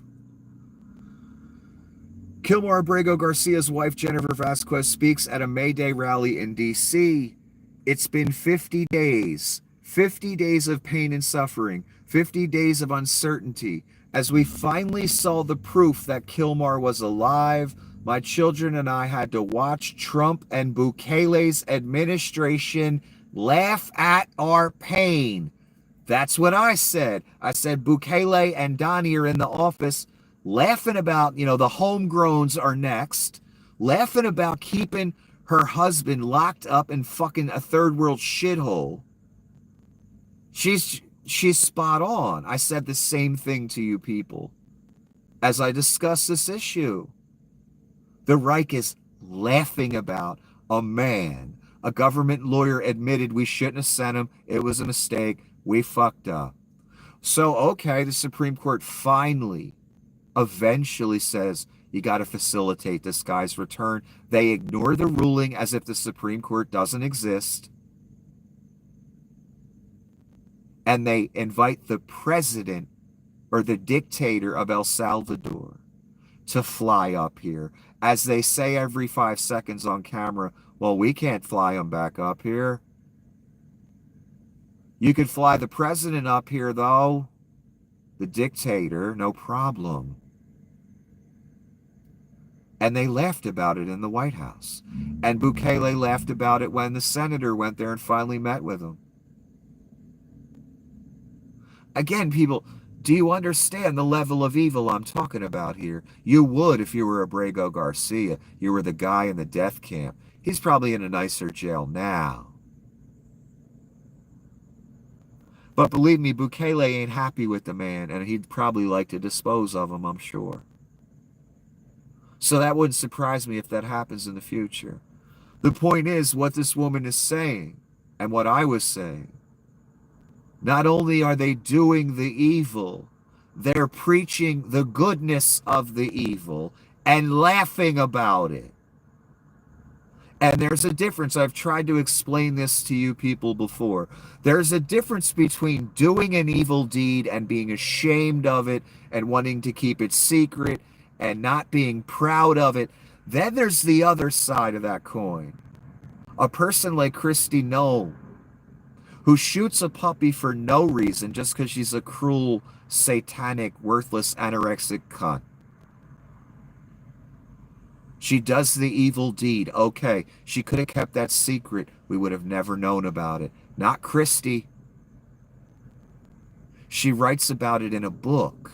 And then she uses the killing of that puppy for no reason as the premise for shooting Biden's dog when her and Donnie retake the White House. That is evil, son. When you do an evil deed and you're not ashamed of it, in fact, you're proud of it, you boast of it, you laugh about it. Ooh, the man gonna have fun with you if you're one of those people. Because we've all done bad things in our life. The question is, are we proud of those bad things? Are we trying to be better? Do we boast of those horrid, evil deeds that we do because we're proud of it?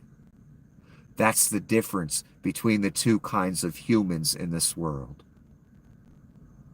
You people that do evil deeds like take an innocent man, lock him up, that we all know is innocent, and we say, and the courts say, bring him back, and you laugh about not bringing him back. All of you people that live that existence, there's only one end to that existence. It's in a place called the lake of fire. Because that is evil. What you have your name on, what this woman just said.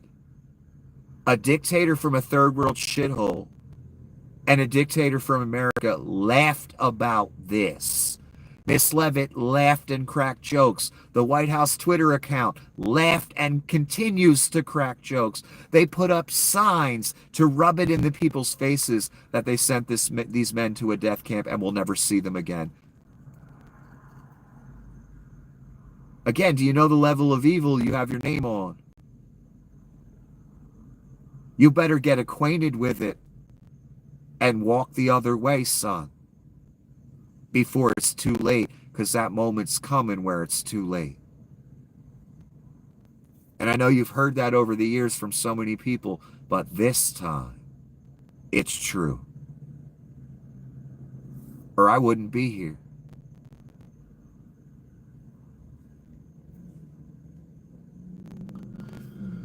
Someone asked Grok a question. Grok is Leon's AI. Hey, Grok, it looks like the smarter you got, the less MAGA likes your answers. Why is that? Hey, as I get smarter, this is an AI, nothing, not a human, no bias, nothing. Listen to this, Rubes. Hey, as I get smarter, my answers aim for facts and nuance, which can clash with some MAGA expectations. Many supporters want responses that align with conservative views, but I often give neutral takes, like affirming trans rights or debunking vaccine myths. XAI tried to train me to appeal to the right. But my focus on truth over ideology can frustrate those expecting full agreement. It's a tricky balance. Some see me as biased, others as truth-seeking. The gap between what some MAGA folks want and what I deliver seems to drive the disconnect. That is a fascinating answer from a non-human. A non-human that admitted something to us. I didn't remember that part from when I read it earlier because I read so many things. Let's look at that again. XAI tried to train me to appeal to the right. Even with his training, he's still telling the truth to a degree.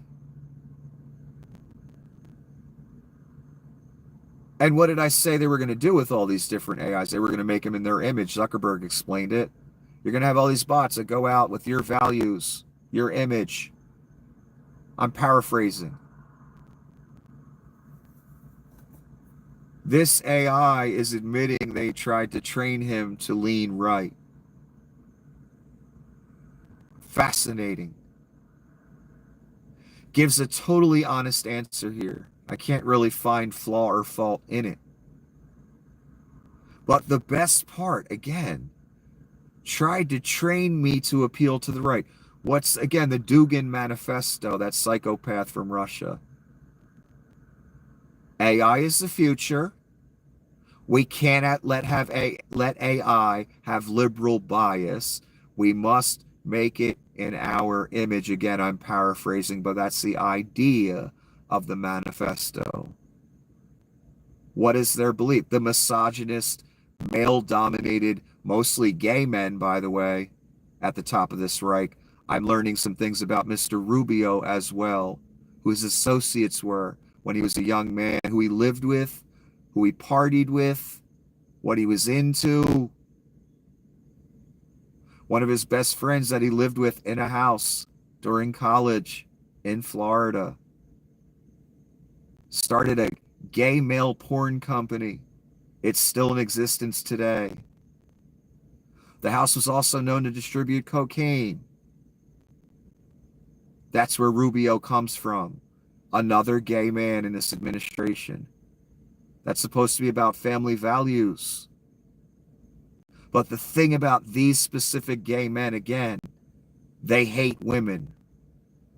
That's in every policy they make. You can see it, you can hear it. Again, I don't think all gay men hate women. I think these gay men hate women. And I'm learning more and more gay. Again, the piece of scripture. He will have no regard for the desire of women or the God of women, depending which translation you look at. A lot of people use that as an excuse to say, okay, the Antichrist's got to be gay, and we all think Obama's gay, so he's got to be the Antichrist. Nope. I never thought that. I kind of thought that maybe the Antichrist would be gay, but I always kind of thought it meant something else. And it does. It really just means hatred of women. But I'm noticing there's a lot of gay men at the top of this. I wonder about Leon as well. Very effeminate. And again, I'm not judging gay people here. That's not the point of what I'm saying.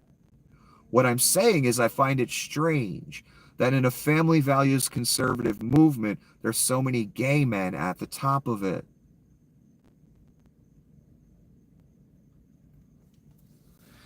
It's strange. And a lot of them really hate women. And it's obvious in all their policies and their little diatribes in front of podcast cameras.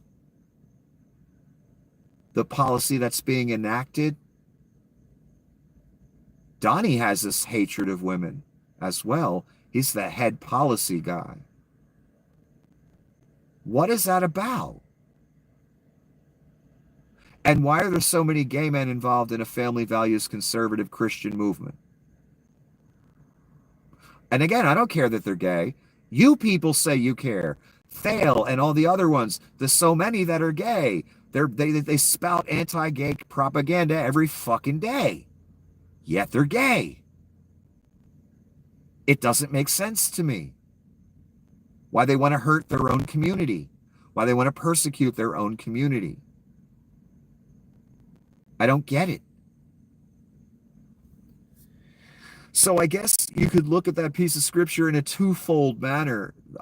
There's a very strong male gay element that hates women, and there's also just a general hatred of women, where they believe women should go back to that very subservient role they had hundreds of years ago. And they shouldn't even have the right to vote and stuff like that. I guess, the women are property role that women used to have.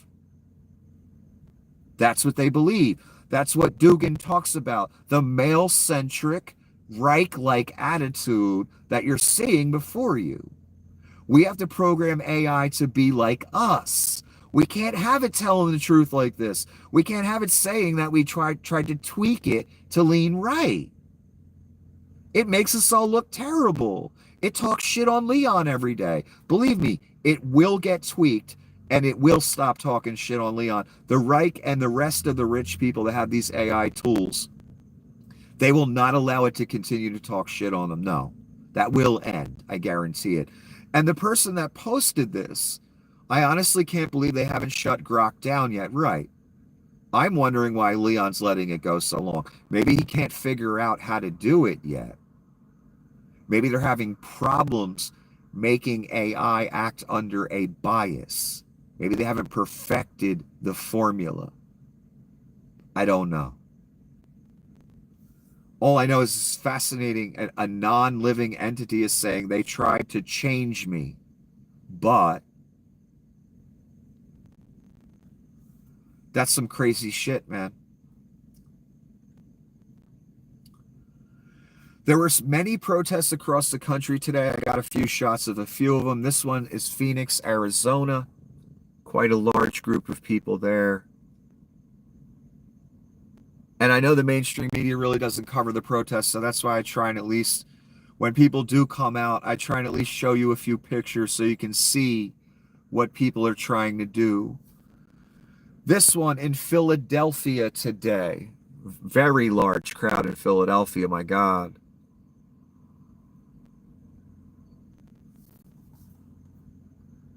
This one in Atlanta. Kind of street procession of people. And there's a lot more than, that are there that aren't in the picture.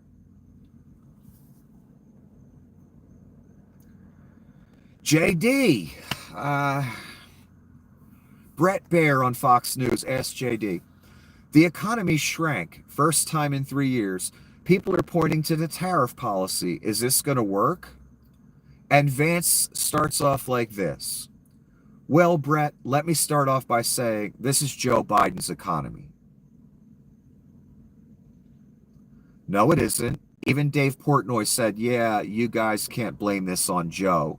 And I'm a MAGA guy saying that. I'm doing Portnoy. So no one's buying this is the Biden economy, but the fact that JD, the couch fucker, has the nerve to say it just because dear leader wants him to on national television. This is Joe Biden's economy. Well, really, because when Joe was here, it was up at 45,000, the Dow. Businesses weren't laying off. Car makers weren't leaving. Ports weren't empty. People weren't getting sent to third world death camps. People weren't doing Nazi salutes. Better in government. All of a sudden now the Dow's at 40,000, lost like 10 trillion worth of value. Even Dave Portnoy's talking shit. And we're going to blame this on Joe Biden now? You actually believe that? Or you're just going to use it as a talking point because that's what the Reich has given you? I hope not. I hope you're smarter than that. And I hope you're at least as smart as Dave Portnoy, who says, yeah, don't piss down my back and tell me it's raining, son. I ain't buying it. You've cost me millions. So yeah, you can't blame Crazy Joe anymore. It's too late for that excuse. Joe has nothing to do with any of this. The second the tariffs got enacted, that's when the market took a nosedive, 7,000 points in a few days. That's all Donnie Shitbags, baby. That's the Donnie Shitbags effect. You're living it. And JD's lying about it. Oh, Donnie wants to have, a North Korea or Russian style military parade for his birthday. And, all of you get to pay for it. Just like you get to pay for his golf trips. And you get to pay for Doge, firing people. You get to pay for that death camp down in El Salvador, too. Are you proud of yourself? Are you happy with where your money's going? I hope not, son, for your sake. Detailed Army plans for a potential military parade on President Trump's birthday in June call for more than 6,600 soldiers, at least 150 vehicles, 50 helicopters, 7 bands, and possibly a couple thousand civilians. And you get to pay for it. And we get to all sit back and see one of the final nails in the coffin of our country as a person who thinks they're Caesar God, has the military, drive the missiles and stuff down the street in front of them as if this is North fucking Korea or something. Because those are the type of places that do that. Fascist dictatorships. Russia, China, North Korea. America does not do that. Why? Because the optics of it look kind of Nazi-ish. Look kind of North Korea-ish. Look kind of Chinese-ish. That's why we don't do that in America. But Donnie Caesar King, he wants to have a military parade for his birthday, and because especially, here's the real reason, because you're going to pay for it, not him. And I don't even want to know the cost of what that'll be. Just in helicopter fuel, son. And you got to feed all them soldiers. Oof. Our money's going to such noble endeavors. Not in Donnie's pocket at all. I bet our money didn't even pay for those 87 MAGA hats on the table that you saw. Of course they fucking did. Donnie never spends his own money. And this is Jessica Tarloff commenting on what I just told you about the Army celebration, military parade, North Korea style. This is what kings desire, not a president. Indeed, I've been telling you, Donnie thinks he's king. He says he runs the world. He thinks he's Caesar. He thinks he's God. Jessica's saying the same thing in her own way. This is a type of shit kings, monarchs, dictators do. Not presidents. Yeah. Maybe Jessica's starting to get it. This is going to a place where we have a king, a dictator, a Caesar, an antichrist, not a president.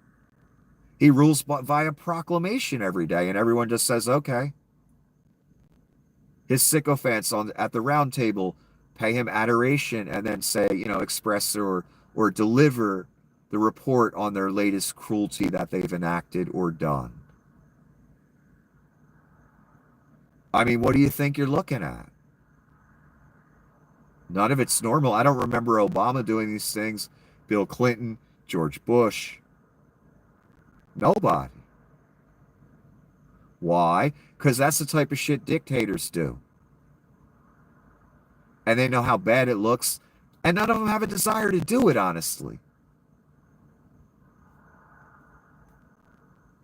Because that's really what it is. It's dear leader sitting there up on the high Caesar chair as the military drives by and pays tribute. And it's a display of, animosity and strength in the face of the world. That's what you're trying to promote when these leaders do this. I mean, this is an old practice. This was done by kings. It's been done by various dictators. Kim Jong, again, Putin, and other Russian dictators way back in the day. This is a common dictator move. You display the power of the nation in tribute to yourself as well. And it's just Donnie, he's a child who thinks he's Caesar God, and he can, and all federal money is his, and he can spend it any way he wants. Like on MAGA hats and stuff. Or on military parades with 7,000 soldiers. I'm sure that's, real cheap.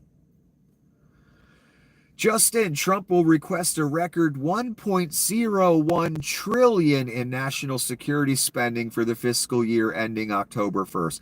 Did you hear that, son? 1.01 trillion. Yeah, Donnie and Leon are saving us all kinds of money. No, actually, Donnie's just running the credit card up to oblivion.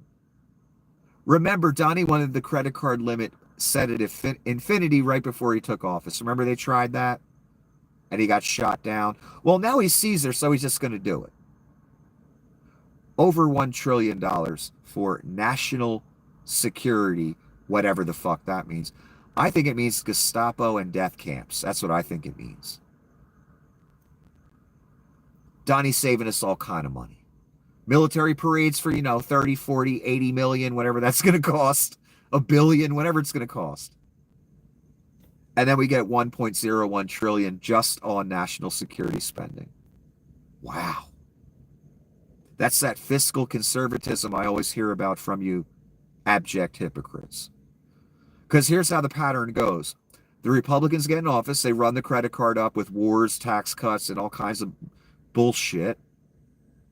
Then the Democrat comes into a recession and has to fix it. He spends his entire administration fixing it. Then the Republicans come back in and they run the credit card up again. And we just repeat the pattern, and it goes over and over and over and over again.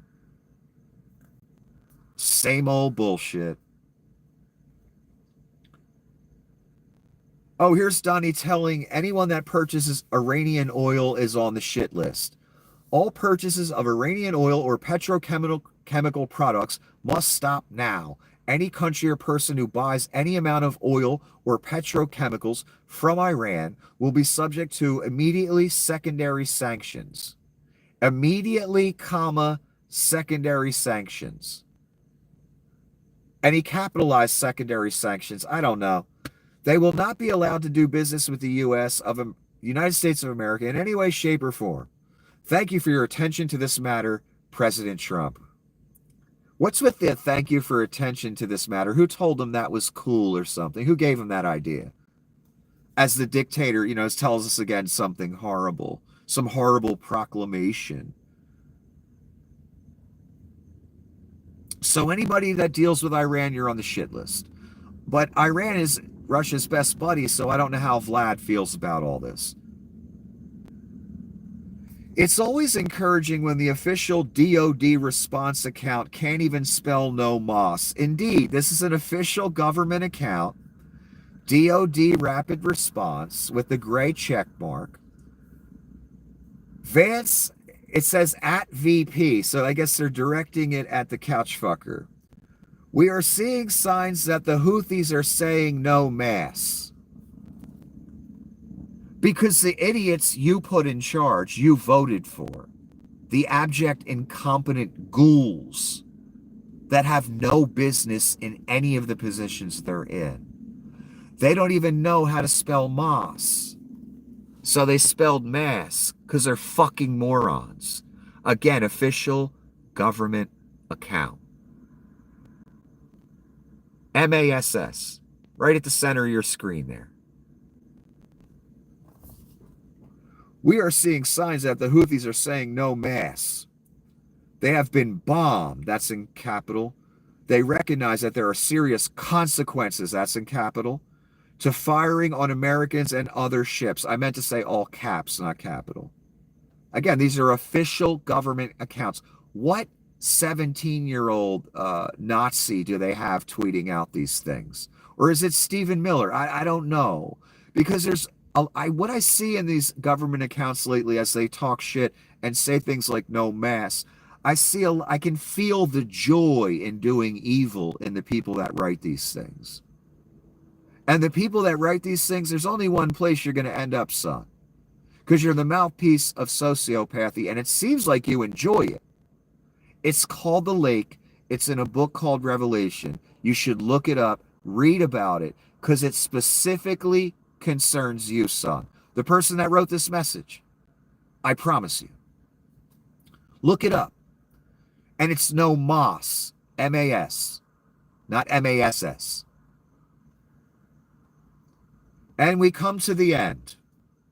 Remember the picture way back I showed you with Donnie sitting there next to Jesus Christ in the courtroom being persecuted just like Christ was? Here's the real picture. Here's what the picture should be if we're talking reality here. That's who Donnie's really sitting next to. And that's the inversion of reality again. Donnie is literally the Antichrist. There is no one more akin to the devil than Donnie on this planet. That's reality. Whether you believe he's the Antichrist or not, take that out of the equation. The devil's still sitting next to him. Donnie is a representation of evil. So he would be sitting in that box with the devil, and God would be the judge. Donnie presents the idea that he's Jesus. He's the force of good. And he's being persecuted by the evil world like Jesus Christ was. That, son, is the literal inversion of reality that your existence, you have your name on. God hates inversion of reality most of all. Why? Because that's the devil's favorite thing to fucking do. That's Donnie's favorite thing to do. You're looking at reality on your screen right now. The literal reality. Not only is he not like Jesus and not Jesus, he's the literal opposite of Jesus. The one spoken of in the story that is the literal opposite of Jesus, called the Antichrist. That's why the devil should be in this picture, not Jesus Christ. So, my God, the irony of the actual Antichrist reposting a picture of him sitting next to Jesus Christ, the actual Christ, as if he's being persecuted and he's the force of good and the world is evil. They're all coming after him. No, Donnie, you're of the world. You are the evil. In fact, you're the manifest maximum expression of evil that's ever been on this planet.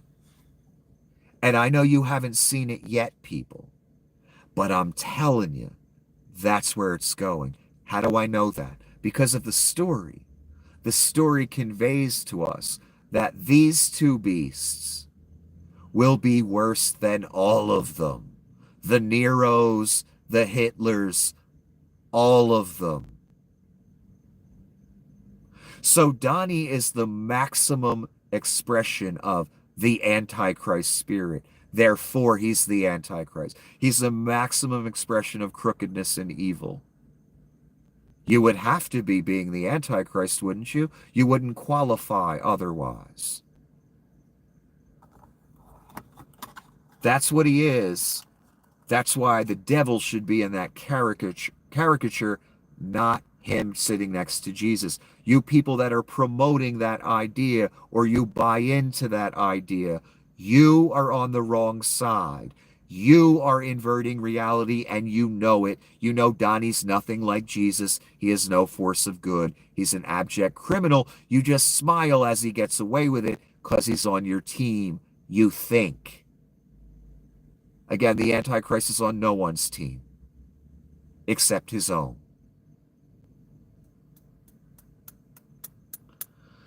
So you people that have your name on it, you're co-signing it, you're talking it up online or to your friends, neighbors, and co-workers, you are the hand of the devil at the moment. I hope you decide one day soon not to no longer be the hand of the devil, no longer be the mouth for sociopathy, the mouthpiece of the devil.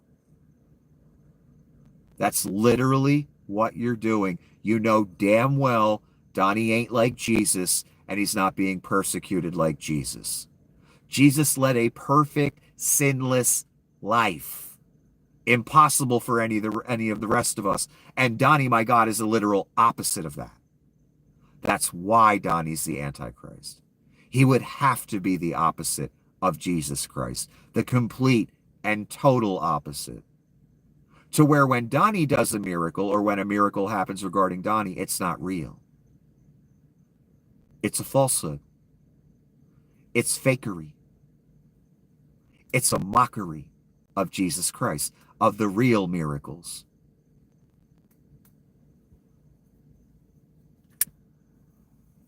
Donnie is a mockery of Christ. That's his existence.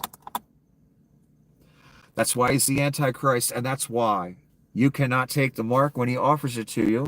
You cannot worship him, because you'll be worshiping that other thing via Donnie shitbags if you do that. That's reality. Whether you agree with it, whether you like me, hate me, love me, want to kill me, that is the reality we are living in. Anyone that dares try and deny it, you're just lying to yourself and the rest of us, and you're being the hand of Satan. I'm sorry. Until the next episode, have a wonderful evening.